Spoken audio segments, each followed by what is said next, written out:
తెలంగాణలో మంత్రి పదవులు ఆశించి భంగపడ్డ వారు అసంతృప్తిగా ఉన్నారు. వారిని కాంగ్రెస్ నేతలు బుజ్జగిస్తున్నారు. తదుపరి విస్తరణలో అవకాశం కల్పిస్తామని వారికి భరోసా ఇస్తున్నారు.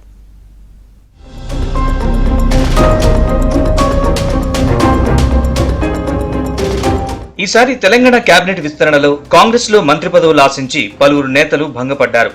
వారిని అగ్రనేతలు బుజ్జగిస్తున్నారు. పదవులు రాలేదని నేతలు అసంతృప్తి వ్యక్తం చేస్తున్నారు. అసంతృప్తితో ఉన్న నేతల్ని ఏఐసీసీ ఇన్ఛార్జ్ మీనాక్షి నటరాజన్, మంత్రి పొన్నం ప్రభాకర్, టీపీసీసీ చీఫ్ మహేష్ గౌడ్, ప్రభుత్వ సలహాదారు వేం నరేందర్ రెడ్డి సర్ది చెబుతున్నారు.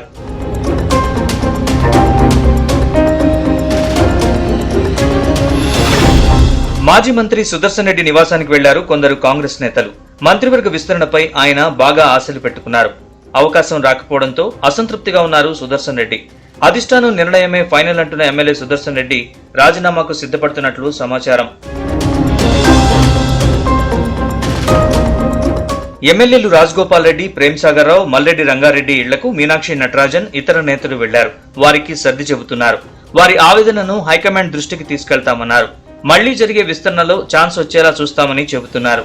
మాట్లాడుతున్నాం, ప్రేమ్సాగర్ తో కలిసాం, చెప్పాల్సిన విషయాలు చెప్పాం, వారు చెప్పాల్సిన విషయం చెప్పారు. ఇవన్నీ కూడా హైకమాండ్ దృష్టికి తీసుకెళ్తారు. మరోవైపు తమ నేతలకు మంత్రి పదవులు రావడంతో అనుచరులు సంబరాలు చేసుకుంటున్నారు. గడ్డం వివేక్ చోటు దక్కడంతో పెద్దపల్లి జిల్లాలో కాంగ్రెస్ పార్టీ శ్రేణులు సంబరాలు జరుపుకున్నారు. వాకిటి శ్రీహరికి కేబినెట్ లో స్థానం లభించడంతో మక్తల్లో సంబరాలు చేసుకున్నారు.